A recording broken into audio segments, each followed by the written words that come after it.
Story 1. It was a typical weekend night for me, filled with the promise of relaxation and a break from the usual hustle. I had nothing planned other than to unwind, indulging in 2 whole days of complete inactivity. I set up my living room for the perfect lazy evening. Snacks and drinks arranged on the table beside my couch, a stack of DVDs ready for a marathon of light-hearted movies, and my favorite cozy blanket draped over the armrest. Outside, the storm was making its presence known in a dramatic fashion. The rain hammered against the windows, and gusts of wind howled through the trees, creating a symphony of chaos. Usually, I find storms comforting, like a natural lullaby that makes curling up on the couch even more inviting. But tonight was different. The storm was unusually intense, with lightning flashing so vividly that it felt like it was striking just beyond my doorstep. Even through the glass, the brightness of the lightning was disorienting, and the constant roar of thunder made it hard to focus on the movie. As I settled deeper into the couch, I tried to ignore the increasing unease gnawing at me. It wasn't long before a loud thud echoed through the house. The sound was singular and forceful, as if something, or someone, had slammed into my front door. It was jarring enough to pull me out of my relaxed state. I glanced at the door, half expecting to see a tree branch or some debris caught in the wind, but there was nothing in sight. Curiosity and a touch of concern pushed me to check it out. I reluctantly got up, my bare feet slapping against the cold floor as I made my way to the front door. I opened it, and a rush of cold, damp air hit me as I peered outside.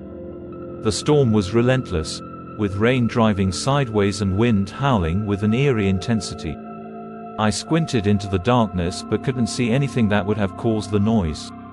My heart pounded with a mix of confusion and discomfort.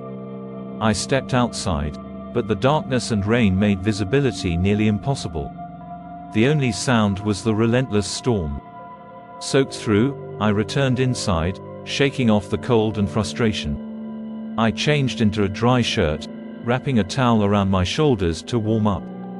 Just as I was starting to relax again, the noise came once more, a loud, jarring thud against the front door.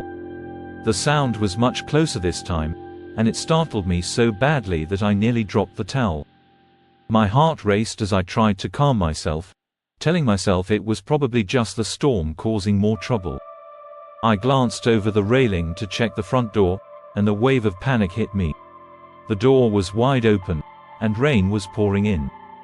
The sight was almost surreal, a gaping, dark hole in the middle of the storm, with water cascading inside like a small waterfall. Adrenaline surged through me as I dashed downstairs. I reached the front door and tried to close it, but the handle was jammed and wouldn't budge.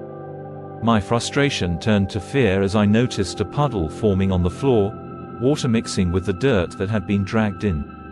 Muddy footprints led a sinister trail from the door into the hallway. The door hung loosely in its frame, and a sense of dread settled heavily over me. Against my better judgment, I followed the trail of mud, my mind racing with thoughts of what might have happened. I felt trapped, both physically and mentally, by the intrusion. The hallways seemed to stretch on forever as I moved with increasing anxiety toward the family room. With each step, the sound of the storm grew fainter, replaced by the unsettling silence of the house. Turning the corner into the family room, I froze. The room was dark, illuminated only by sporadic flashes of lightning. The furniture, a small couch and a chair, cast long, eerie shadows. My eyes were immediately drawn to a pair of old, wet boots lying haphazardly on the floor. The muddy trail ended here, and I had a sinking feeling that someone might be hiding in the room. Panic gripped me as I realized I was dangerously close to an intruder. I hesitated for a moment, my thoughts racing. The dim light made it difficult to discern any movement or presence. I could feel my heartbeat in my throat. I grabbed my phone from the couch, where it had been lying forgotten, and bolted outside into the storm. Sheltering under a large tree, I dialed 911 with shaking hands. The cold rain pelted my face, and the wind whipped around me, but I barely noticed. Every second felt like an eternity as I waited for the police to arrive. When the flashing lights finally appeared, relief mixed with lingering fear. The officers quickly entered my home, their figures becoming silhouettes against the bright lights of their squad cars. Minutes felt like hours until the officers emerged from the house, leading a man through the downpour and into their patrol car. He looked deranged, his long hair matted and unkempt, his eyes hollow and wild. The sight of him, drenched and shivering, sent a fresh wave of terror through me. The officers informed me that they had found the man hiding under the couch in the family room. He had been there the entire time I was searching the house, probably watching me from the shadows. Even more chilling, they discovered a sledgehammer behind the couch he had been using as cover. It was clear that he had broken in with it, but his intentions beyond that were unknown. The realization of how close I had come to a potential disaster left me shaken. The thought of someone lurking in my home, watching my every move, made it difficult to shake off the fear. I could only hope that he would remain behind bars for a long time, as the thought of him being free sent shivers down my spine. The storm eventually passed, but the sense of safety I once had in my own home was forever altered. Story 2. I work remotely as a customer support agent for a tech company, handling their 24/7 live chat service. Working from home has its perks: no commute, no office distractions, and a comfortable environment. But the downside is the overnight shift. While I appreciate the flexibility, the solitude of the night combined with the constant need to stay alert can be challenging. On a typical shift, my laptop's chat plugin pings with new messages about every 5 to 10 minutes, and most customer issues are resolved within a few minutes. A lot of my time is spent waiting for the next message, which means I have a routine to keep myself occupied. I usually keep a hot cup of coffee on my desk and have YouTube playing on my second monitor. This routine helps me stay awake and focused. However, on this particular night, things took an unsettling turn. Around 2 a.m., while I was helping a customer navigate a refund process, I heard a man's voice outside, calling for help. The voice sounded eerily close, as if it was right outside my house. I felt a chill run down my spine. Despite my growing concern, I couldn't check immediately since I was in the middle of assisting the customer. The situation felt odd and disconcerting. I tried to push aside my unease and focus on resolving the chat. As I worked, the man's voice continued, persistent and haunting. It felt like he was standing in one spot, repeatedly calling out for help. My mind raced with possibilities. Was someone in danger, or was it just a drunk or disturbed individual? I finished assisting the customer and decided it was time to investigate. The urgency in his voice had me worried, but I also feared the unknown. I wanted to stay safe. I went downstairs to see what was happening. The voice was coming from the back of the house, so I approached the window that overlooked the backyard. The backyard is enclosed by a tall fence, providing some security and privacy. Peering through the blinds, I saw a figure standing in the middle of the yard. It was dark, and the figure was wearing a hoodie and dark jeans. He stood still, almost frozen, while continuing to call out. His demeanor was unsettling. He wasn't moving around or appearing distressed. He seemed almost too calm. My initial reaction was to avoid confrontation. He could be a drunk or someone under the influence, and it was probably best to leave him alone. I went back upstairs, hoping he would eventually leave. But as soon as I returned to my desk, the man's yelling stopped abruptly. The sudden silence was more unnerving than his yelling. It was as if he knew I had seen him and was waiting to see what I would do. Trying to shake off the unease, I resumed my work. A new customer chat popped up, and I began typing my response. However, before I could finish, there was an extremely loud, hollow knocking at the back door. The sound was unmistakable. It was the same man. My heart raced with anxiety. What could he possibly want, and why was he so persistent?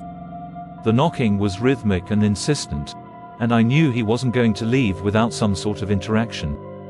In a panic, I quickly completed my response to the customer and grabbed my phone. I called the police, explaining the situation and the man's disturbing behavior. I went back downstairs to keep an eye on the situation. Peering down the hallway, I saw the man at the back door. His face was pressed against the glass, his eyes locked on mine. The intensity of his stare was chilling. He began banging on the door again, and I felt paralyzed with fear. I didn't know what he intended or how to handle it. After what felt like an eternity but was probably only about 30 seconds, the man's face dropped, and he stepped away from the door. He walked through the yard and climbed the fence, disappearing from view. Relief washed over me, but I remained on edge, feeling that the situation might not be completely resolved. As I watched the man disappear into the night, something else caught my eye. Through the gaps in the fence panels, I could see several more figures moving outside. The realization hit me with a jolt. They weren't just a single individual, there appeared to be a group. The man at the door might have been a diversion or a way to draw me out while others waited nearby. My fear escalated. Was this a coordinated attempt to break in, or was there another motive? When the police arrived, I recounted everything I had seen and experienced. I described the man as best as I could, and they began their investigation. The presence of multiple figures made the situation even more alarming. I wondered if this was a random occurrence or if I was specifically targeted. The idea that someone might have been planning something more sinister left me feeling anxious and vulnerable. As the night dragged on and the situation was resolved, I found myself constantly checking the locks and monitoring my surroundings. The events of that night left me shaken, and I struggled to concentrate on my work.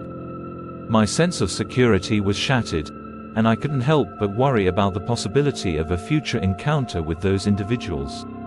I hoped it was a one-time attempt and not a sign of something more dangerous. In the quiet of my home, the night felt much less safe, and I could only pray that I wouldn't see those figures again. Story 3. Living in St. Louis, Missouri, right in the heart of the city, I've become accustomed to the grim headlines and daily reports of crime. The high crime rate here is no exaggeration. Every day, new stories emerge about unsettling events. Despite this, I had managed to avoid any personal encounters with crime until recently. It always felt as if the turmoil was happening outside of my immediate reality, so I continued with my daily life, somewhat detached from the chaos. My job involved working for both Uber Eats and DoorDash, usually on my bike since the city layout made cycling a practical choice. On this particular evening, I was busy with Uber Eats deliveries. I had started my shift around dinner time, and the weather was less than ideal, cloudy and rainy off and on. But as any delivery driver knows, the weather is part of the job, and the money doesn't come in on its own. By around 11 p.m., I found myself in a part of the city far from my usual routes. The rain had intensified, and I was contemplating heading back to a more familiar area to regroup. Just as I was considering this, an order came through that was too good to pass up, $30 for a delivery just 2 miles away. I was on the fringe of the city, where it begins to merge with a more suburban area featuring small homes and large apartment buildings. While it wasn't the most pleasant neighborhood, it was a place I had visited before. I picked up the food from the restaurant and strapped the delivery bag to my bike. As I was securing it, I noticed a car with its headlights shining on the sidewalk where I was working. The car was parked a short distance away and had been there the whole time I was preparing the order. As I mounted my bike and set off, I saw the car's headlights follow me. I dismissed it as a coincidence, but my unease began to build. I made several turns as I entered the neighborhood where the delivery was supposed to be made. To my growing anxiety, the car continued to trail behind me. Upon arriving at the apartment building, I locked my bike to the rack and watched as the car pulled into the parking lot. My concern shifted from the car potentially being a threat to my bike to a more alarming thought: what if something was seriously wrong? I hurried inside with the food and made my way to the second floor where the delivery was supposed to go. The apartment was one of those places where cash payments were common, which is always a hassle but part of the job. While waiting for the resident to answer the door, I took a moment to survey the hallway. It was dimly lit and in disrepair, with peeling paint, missing ceiling tiles, and patches of mold near some of the doors. The silence was unnerving for a building of this size, making the eerie quiet even more pronounced. My heart began to race as I saw two men approaching from the end of the hallway.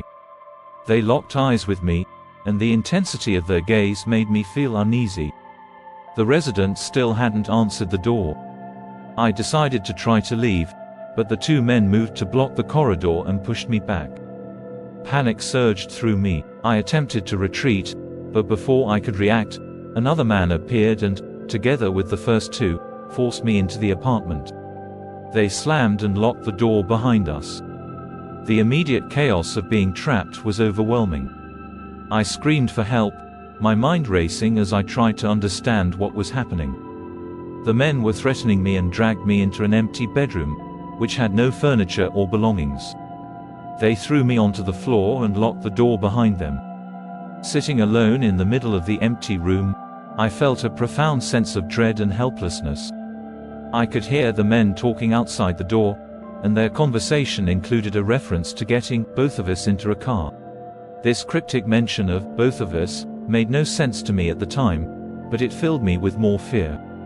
Then, I heard shouting, not from the men but from police officers outside the door, demanding that it be opened. The commotion outside indicated that the men had surrendered quickly, and not long after, I was rescued by the authorities. It was only then that I learned what both of us meant. There was another victim, another delivery driver, who had been targeted in the same manner just minutes before me. They had placed an order, followed him, and then abducted him. Thankfully, a neighbor had heard the disturbance and had the presence of mind to call the police, leading to their rapid response. As for what might have happened if the police hadn't arrived so promptly, we can only speculate. The men involved didn't disclose their intentions, so the authorities could only make assumptions based on the evidence they found. It appeared this was their first attempt at such a crime, and hopefully, it will be their last. I can't help but shudder at the thought of what could have happened if it weren't for the quick thinking of the neighbor who heard the commotion and acted immediately. The terrifying reality of what could have occurred is something I will never fully comprehend, but I am deeply grateful for the intervention that saved both me and the other delivery driver from a potentially horrific fate.